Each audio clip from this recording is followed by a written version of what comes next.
Durant toute l'année 2017, nous avons accompli notre devoir, celui de vous informer. De là, vous former et vous divertir, comme l'exige la télévision. Ainsi, nous avons le plaisir de vous présenter cette page rétrospective, question de vous replonger dans les événements qui ont marqué cette année finissante. Une année qui vient de s'achever, voici quelques réalisations de la présidence de la République démocratique du Congo.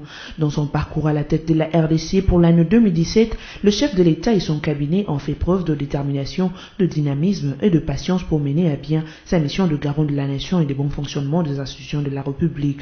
Ce, malgré le climat politique perturbé par la non-tenue des élections en décembre 2016 et 2017. Comme premier pacificateur de la nation, Joseph Kabila a accompagné les évêques de la SENCO dans leur mission de bons offices dont lui-même a été l'initiateur. Déterminé à trouver un consensus, le chef de l'État avait reconduit en début janvier la médiation de prélats catholiques censée se clôturer à la fin du mois de décembre 2016 après la signature le 31 décembre de l'accord de la Saint-Sylvestre, avec pour objectif de trouver une issue pacifique entre les différents acteurs politiques congolais pour une transition paisible devant permettre l'organisation des élections libres, transparentes et apaisées. Dans cette même optique, Joseph Kabila Kabange a rencontré différentes classes politiques, religieuses, civiles et coutumières pour essayer de trouver une issue à la crise politique qu'a connue la RDC au cours de l'année 2017. Après les notables du Congo central et ceux d'autres provinces de la RDC, les chefs de l'État s'est entretenu à plusieurs reprises avec les évêques catholiques pour évaluer la mission menée par ce dernier. Même après les chefs des assises du centre interdiocésain, en fin mars 2017, le numéro 1 de la RDC n'a pas arrêté de consulter différents personnages pour approcher les vœux.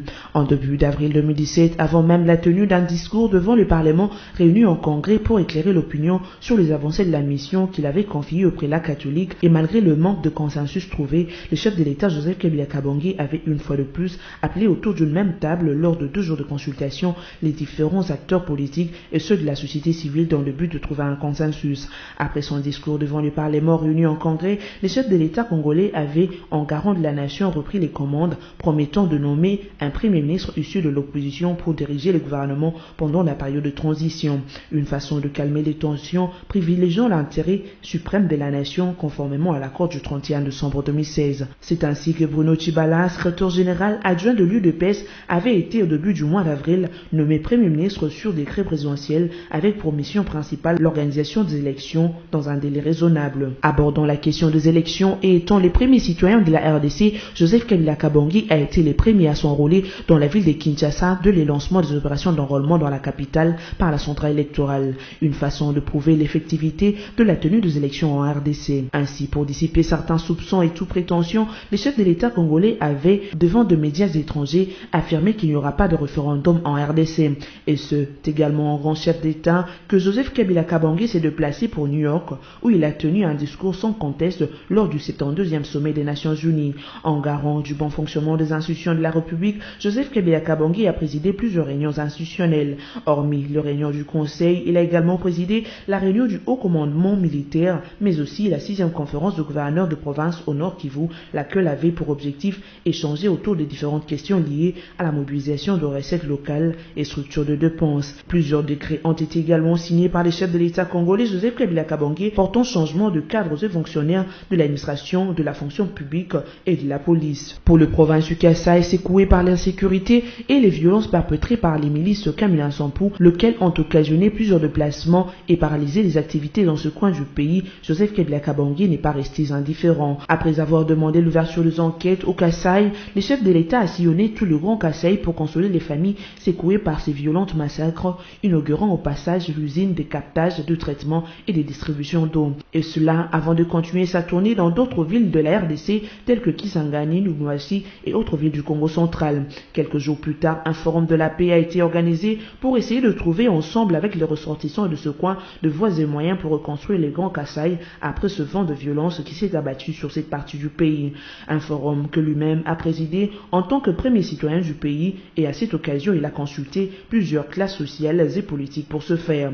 En bon diplomate, Joseph Kabila Kabange a préservé et entretenu les bonnes relations de bon voisinage. Il a reçu plusieurs délégations, notamment la délégation angolaise, les différents ministres des Affaires étrangères étrangères, dont celui de l'Angola, du Congo-Brazzaville et du Liban, des envoyés spéciaux tels que Nikki Haley, pour ne citer qu'elle, et plusieurs ambassadeurs accrédités en RDC venus lui présenter leurs lettres de créance. Joseph Kabila Kabange a également rencontré les chefs d'État tels que Denis Sassou Nguesso et Jacob Zuma. Hormis les États-Unis où il s'est rendu pour le 72e sommet des Nations Unies, Joseph Kabila Kabange a réalisé plusieurs tournées dans certains pays voisins tels que l'Angola, où il s'est entretenu avec plusieurs chefs d'État de pays de Grands Lacs lors du sommet Lassi-Yergel, l'Afrique du Sud et du Congo-Brazzaville, qu'il a d'ailleurs fréquenté à plusieurs reprises durant cette année 2017, ce pour renforcer les relations diplomatiques avec ces États. Dans sa marche de la révolution de la modernité, Joseph Kabila Kabange a inauguré le monument du soldat à Kinshasa, le collège de hautes études stratégiques de défense, le bâtiment administratif du gouvernement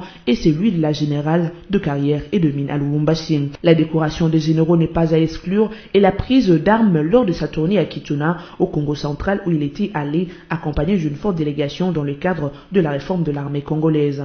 Une année sans repos pour le chef de l'État congolais Joseph Kabila Kabange, qui s'est dévoué à sa nation avec plusieurs réalisations à l'appui pour l'intérêt supérieur de la nation congolaise. Un parcours qu'il continue à gravir pour un Congo émergent. Ouvrons cette rétrospective à la primature avec Sami Badibanga qui s'est vu remplacé par Bruno Tshibala. Nommé Premier ministre selon l'accord de la cité d'Ilouya, Badibanga devrait céder son fauteuil au profit de Bruno Tshibala selon l'accord de la Saint-Sylvestre qui a attribué la primature au rassemblement des forces sociales et politiques acquises au changement. Aussitôt nommé, Bruno Tshibala a rencontré le chef de l'État, Joseph Kabila Kabange, auprès de qui il a reçu des orientations pour la formation du gouvernement, ce qui a poussé les nouveaux locataires de la primature à consulter les forces vives de la République pour voir avec qui composer son gouvernement. Comme le veut la coutume, Bruno Tshibala s'est aussi soumis à l'exercice des remises et reprises avec son prédécesseur Sami Badibanga. Pendant une cérémonie discrète et sobre, selon le vouloir des concernés, les deux transfuges de l'UDPS se sont encouragés pour la poursuite du travail pour Tshibala et félicité Sami Badibanga pour son passage à la primature. Sans tarder, Bruno Tshibala a publié son gouvernement après consultation. Composé de 58 membres, en dehors du Premier ministre, ce gouvernement compte 3 vice-premiers ministres, 9 ministres d'État, 33 ministres, 2 ministres délégués et 11 vice-ministres. Un gouvernement qui a pour mission l'organisation des élections et l'amélioration du social de la population. Et c'est après cette publication que le gouvernement Brochi s'est vu investi au Parlement par les élus du peuple. Au cours de la plénière, le Premier ministre a brosé les 4 axes principaux auxquels devrait s'atteler son gouvernement, à savoir l'organisation des élections, l'amélioration du social, instaurer la sécurité des populations et de leurs biens sur l'étendue du territoire national et lutter contre la corruption. L'on ne peut parler d'exécution des projets du gouvernement sans parler budget. Chose qui a poussé Bruno Tshibala à déposer le projet de budget 2018 à l'Assemblée nationale afin qu'il soit présenté aux élus du peuple et soit adopté par les 2 chambres du Parlement. Une somme de 5 milliards de dollars américains adoptée par le gouvernement, dont la grosse part, 500 millions de francs congolais, revient à l'organisation des élections. C'est enfin après ce dépôt que le budget a été présenté à l'Assemblée nationale par Bruno Tshibala. Pas du tout convaincant devant les élus de la majorité comme ceux de l'opposition, le Premier ministre a même été menacé de démissionner vu le retard que le dépôt du budget avait connu. Le numéro 1 du gouvernement a même évoqué la publication du calendrier électoral comme cause du retard du dépôt du projet de loi de budget. Henri Thomas Lokondo, député AMP, a même accordé 72 heures au Premier ministre pour démissionner. Mais protégé par la Constitution, Bruno Tshibala n'a pas démissionné, car l'article 126 alinéa 3 de la Constitution stipule que, si 15 jours avant la fin de la session ordinaire du Parlement, l'autorité budgétaire n'est pas en possession du projet de loi de finances du prochain exercice,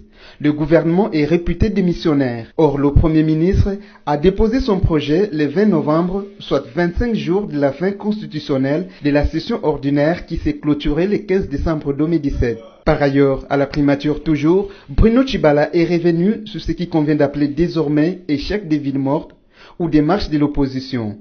Une illustration faisant parler d'elle est cette marche du RASOP limité programmée le 30 novembre 2017, alors que les autorités provinciales de Kinshasa l'avaient interdite. Bruno Tshibala a saisi l'occasion de prêcher élection et inviter la population à ne plus se laisser distraire par les politiciens en manque de positionnement.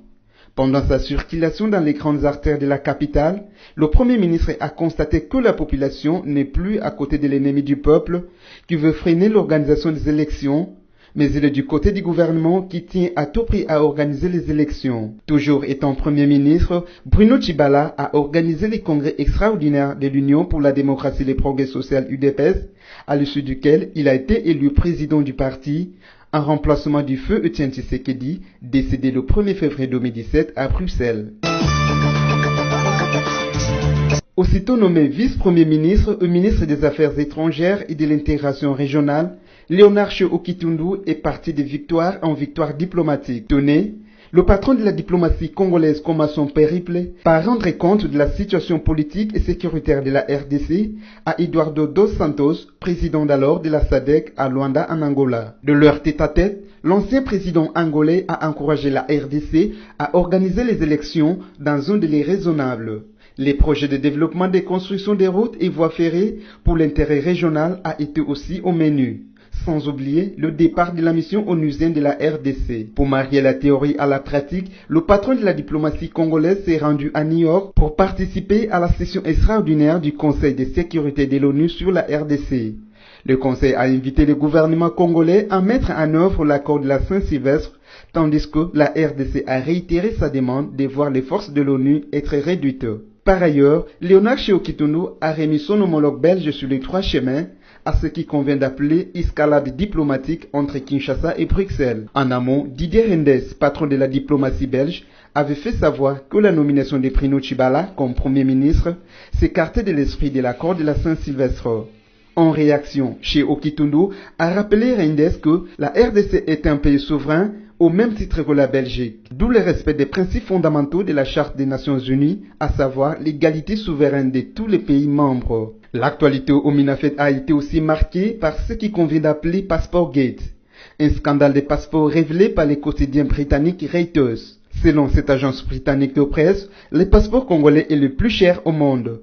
Avec un coût de $185 américains, le gouvernement n'encaissait que $65, le reste des fonds allaient au compte offshore des particuliers. En réaction, Yves Kisombe, vice-ministre d'alors aux Affaires étrangères, avait fait savoir que cette révélation n'avait pour objectif que de discréditer l'État congolais. Car, a-t-il poursuivi, la cherté du passeport est le résultat du coût fixé par la société fabriquant ces passeports. Avant d'ajouter que le trésor de la RDC avait des difficultés de préfinancer un passeport sécurisé, d'où les recours à la société Simelex. Dans ce même registre, il a été aussi question de faire disparaître le passeport semi-biométrique, mais graduellement, au profit du passeport biométrique sécurisé. Le vice-premier ministre en charge des Affaires étrangères, qui a annoncé des mesures atténuantes à cet effet, a fait savoir que, jusqu'au 14 janvier 2018, ces passeports pouvaient circuler. Mais après cette date, ils ne pouvaient plus être en circulation. Les détenteurs de ces passeports devraient se procurer de celui sécurisé en payant $100 au lieu de 185 comme d'autres personnes. Et c'est après ces mesures que Okitundu signera plus tard l'arrêté portant fixation du prix du passeport biométrique à $185 et $100 pour les détenteurs du passeport semi-biométrique qui devraient obtenir le biométrique sécurisé. Les nombreuses sanctions de l'Occident à l'encontre du gouvernement de la RDC ont été aussi au cœur de l'actualité au cours de cette année finissante. Ce qui a poussé le VPM en charge des affaires étrangères de réagir et de chercher le soutien des partenaires de la RDC face à ces sanctions. Rejetant toutes ces sanctions, Okitundu a fait savoir que les relations entre la RDC et l'Union européenne doivent être amicales et l'institution européenne ne peut pas imposer à la RDC des sanctions à l'heure où elle se prépare pour les élections. 16 autorités RD congolaises, y compris celles de l'armée et de la police, ont été aussi victimes de ces sanctions. Le bulldozer de la diplomatie congolaise n'est pas resté à ce stade. Léonard Okitundu, en vrai diplomate, s'est assigné la mission d'itinérance pour expliquer aux pays régionaux cette nouvelle injustice occidentale dont la RDC est victime. Ce qui les conduira notamment en Tanzanie, au Burundi, en Ouganda, en Afrique du Sud et au Tchad. Dans tous ces pays, l'envoyé spécial de Joseph Kabila n'avait pour mission principale que l'explication aux dirigeants de ces pays que la RDC ne méritait pas toutes ces sanctions euro-américaines. Il a cependant obtenu le soutien de toutes ces nations visitées. Mention faite à la Tanzanie, dont le président John Magufuli avait qualifié ces sanctions d'inacceptables avant d'ajouter qu'elles seront rejetées par la SADC et l'Union africaine. Au Tchad, Léonard Chéo Kitundu, porteur d'une lettre du président Joseph Kabila, a rassuré le président Idriss Déby Itno de la tenue des élections dans un délai raisonnable et les deux personnalités ont condamné les sanctions européennes infligées à la RDC. Tous ces périples diplomatiques du vice-premier ministre en charge des affaires étrangères seront couronnés au 29e sommet de l'Union africaine à Addis Abeba en Éthiopie. Les pays africains, à l'unanimité, rejetteront les sanctions européennes contre la RDC et soutiendront le pays de Laurent Désiré Kabila en rassurant qu'aucun pays africain ne pourrait revenir sur cette décision. Léonard Chéo Kitundu ne s'est pas seulement arrêté en Afrique pour plaider la cause de la RDC. À New York, où il s'est entretenu avec Nikki Haley, ambassadrice des États-Unis à l'ONU, le patron de la diplomatie congolaise a rassuré son homologue américain sur la tenue des élections en RDC. Léonard Chéo Kitundu s'est à cet effet réjoui du rétablissement du dialogue permanent entre les deux pays à travers les canaux officiels. De retour à Kinshasa, le ministre des Affaires étrangères a rassuré la délégation Union européenne-États-Unis de la tenue des élections en RDC. Il a cependant souligné que toutes les manifestations publiques doivent être autorisées puis encadrées par la police pour éviter les débordements. La vente des Africains comme esclaves en Libye a aussi bougé les lignes au Minafet. Dans un communiqué signé par Léonard Chéo Kitundu, ministre des Affaires étrangères, la RDC a rappelé son ambassadeur en Libye pour marquer son indignation face à ces drames révolus de l'histoire de l'humanité. Le gouvernement de la République a aussi annoncé le rapatriement des 31 Congolais victimes de cette pratique ignoble en Libye. Léonard Chéo Kitundu ira jusqu'au sommet Union européenne-Union africaine qui s'est tenu à Abidjan en Côte d'Ivoire pour soutenir la position de la RDC face au trafic des migrants africains en Libye. Il plaidera à cette occasion pour la levée des sanctions européennes contre les autorités RD congolaises. Un message capté par des différentes délégations européennes dont les pays ont tout de suite annoncé les décaissements des fonds pour soutenir le processus électoral en RDC. Ici est de signaler que l'élection de la RDC au Conseil du Haut Commissariat des Nations Unies aux droits de l'homme a été aussi l'œuvre de la diplomatie agissante du ministre des Affaires étrangères Léonard Chéo Kitundu. Grâce à ses puissants lobbies auprès des partenaires africains et occidentaux, la RDC a remporté haut la main le siège qui fait de lui un modèle en matière de respect des droits de l'homme, ce pour 3 ans. L'année 2017 a été pour la Commission électorale nationale indépendante une année de concrétisation dans l'exercice de ses activités. Dans les soucis d'organiser des élections libres, transparentes et crédibles, la CENI a débuté le processus électoral par la révision du fichier électoral qui jusque-là se poursuit dans les provinces de la RDC avec l'opération d'enrôlement d'électeurs. Pour arriver à déployer certains matériels électoraux dans le Congo profond, la CENI a bénéficié de l'aide de la MONUSCO qui a déployé jusqu'à 3900 tonnes. Un déploiement qui a précédé l'opération d'enrôlement proprement dit. À Kinshasa, c'est le président de la République Joseph Kabila Kabange qui a donné le goût le dimanche 28 mai 2017 en obtenant le premier sa carte d'électeur. Le président de l'Assemblée nationale Obé Minakou et le gouverneur de la ville de Kinshasa André Kimbuta se sont aussi enrôlés à la suite du chef de l'État. Au 51e jour, après le lancement des opérations d'enrôlement des électeurs à Kinshasa, le président de la centrale électorale Corneille Nangaa s'est enrôlé le mardi 18 juillet 2017. Au-delà de sa casquette du président de la CENI, il a rempli son devoir civique comme tout bon citoyen. La CENI a organisé pour l'année 2017 plusieurs rencontres dans le seul souci de faire avancer les processus électoraux en cours, principalement avec l'ambassadeur américain aux Nations Unies Nikki Haley qui a visité la CENI en octobre 2017 et qui a eu un échange riche et pratique avec le staff dirigeant de la CENI sur le processus électoral en RDC. Dans la même lancée, le président de la CENI, Corneille Nangaa, a rencontré le président de la Commission de l'Union africaine, Moussa Faki, avec qui ils ont abordé la question du processus électoral en RDC. Notez aussi qu'au cours de l'année 2017, la CENI a pris part à la 19e conférence générale annuelle de l'Electoral Commission Forum of SADC à l'hôtel Kempinski. Cette rencontre a eu pour thème l'indépendance des organes de gestion des élections dans la région de la SADC, meilleures pratiques et défis. Les coûts budgétaires pour l'organisation des élections a été fixé à 1 300 284 $ par la CENI qui l'a confié aux partis politiques et aux mandataires politiques en octobre de l'année finissante. Toujours en octobre, à l'issue des travaux de la tripartite CENI, CNSA, gouvernement, il a été demandé à la CENI de publier un calendrier électoral réaliste dans les délais conformément à la Constitution,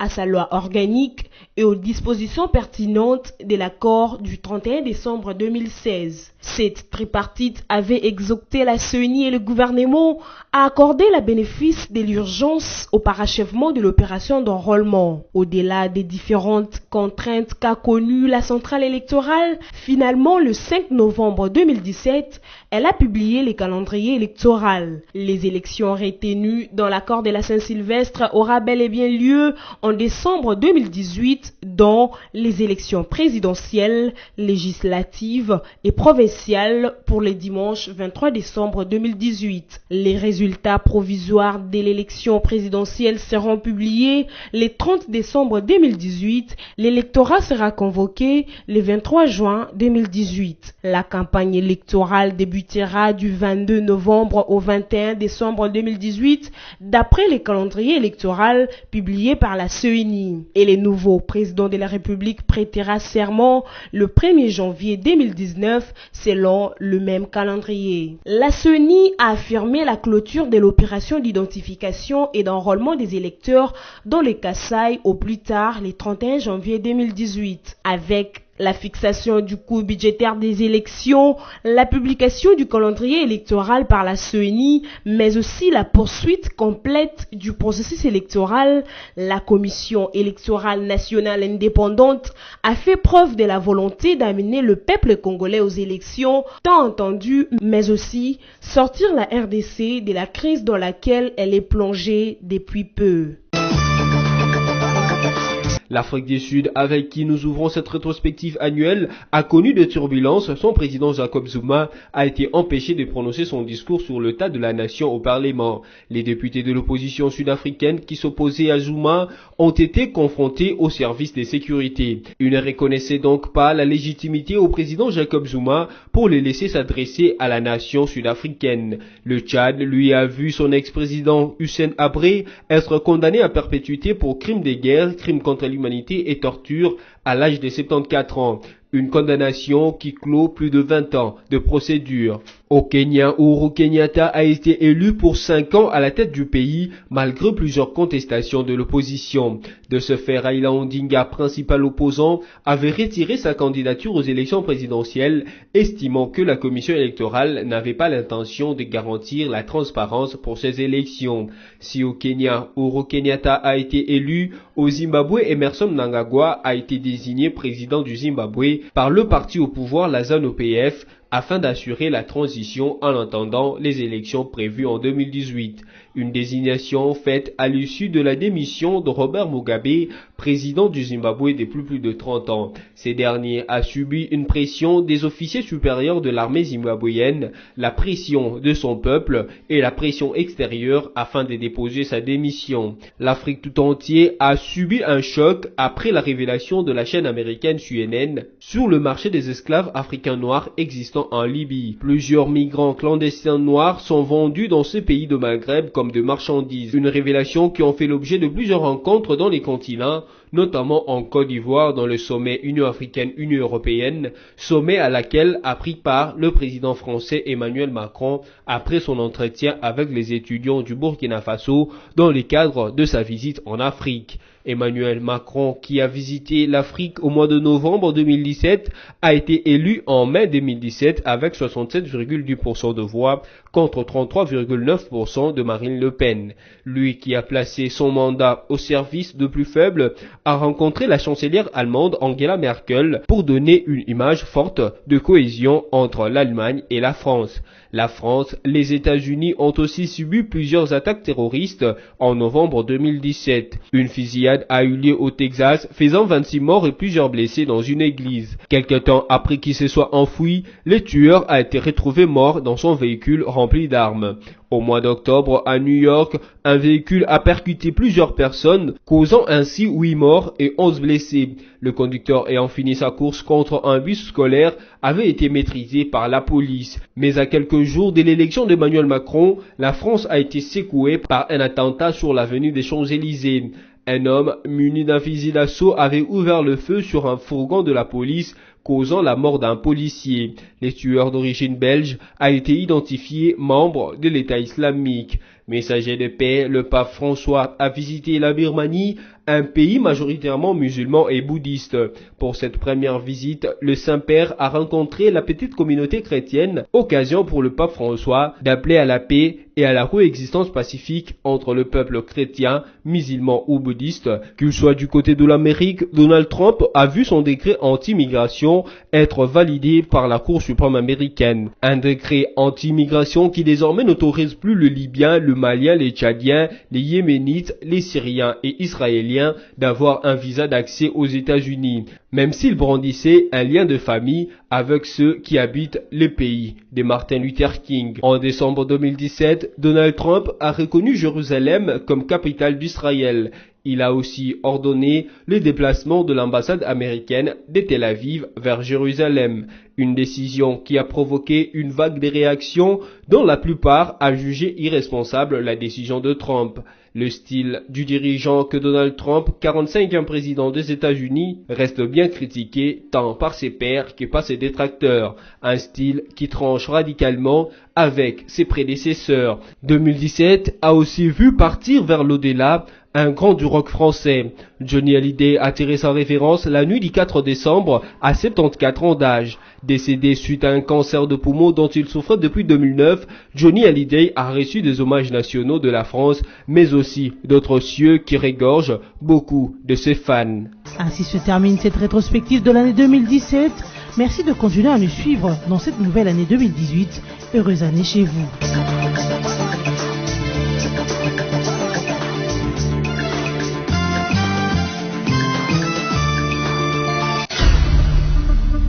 Congo Panorama, votre magazine d'actualité est à nouveau dans vos bacs avec son édition de la rentrée et ses rubriques diversifiées. Coopération et diplomatie, 8 nouveaux ambassadeurs accrédités en RDC, l'Union africaine au front contre l'Union européenne. Séjour du chef de l'État aux Nations Unies, Joseph Kabila, très sollicité, étrange, le processus électoral est fixe et irréversible. En politique, Congo Panorama vous propose une gamme de sujets variés, notamment le dossier CENI et élections avec les tournées des Corneilles Nangaa dans le Congo profond et les évaluations du processus électoral. La politique, c'est aussi la conférence des Kananga où Kabila a scellé la réconciliation au Grand Kasaï ou encore le procès en cours au Kasaï. La une du Congo Panorama est consacrée à l'armée. Réforme de l'armée, le FARDC en puissance. Votre magazine revient aussi bien sur le monument aux soldats congolais qu'à l'inauguration de l'académie militaire ainsi qu'aux différentes sortes de régiments et bataillons après leur formation. Économie et finances, découvrez nos articles sur la réforme fiscale en RDC, l'évaluation de la feuille de route du FPI, les performances de la SONAS au premier semestre 2017. En développement, Congo Panorama a suivi l'inspection de route par l'office de route, le renforcement de capacité à la CGT ou encore les bilans à l'OVD. En société, Maman Olive Lembe revient au chevet des enfants malades. Il est sur tous les fronts, éditorial signé Yvan Ramazani. L'éditorialiste révisite les actions du chef de l'État qui aura joué aux démineurs aussi bien sur le plan de l'économie que de la sécurité, la politique, la réconciliation au Kasaï. Congo Panorama, c'est également une édition surprise spéciale Congo Central, une province qui se modernise. Découvrez les investissements et innovations comme le nouveau bâtiment du gouvernorat, le nouveau port, l'usine d'engrais chimiques, la cimenterie, mais aussi les travaux de voirie. Découvrez également l'interview bilan du gouverneur Jacques Mbadou et cet éditorial spécial qui lui est dédié par Yvon Ramazani. Il a osé, ceci pour avoir, en période de marasme multisectoriel, engagé sa province sur la voie du développement à la lumière de la vision de modernité du chef de l'État. Congo Panorama, s'investir pour un Congo émergent. Congo Panorama, toute l'actualité à votre portée.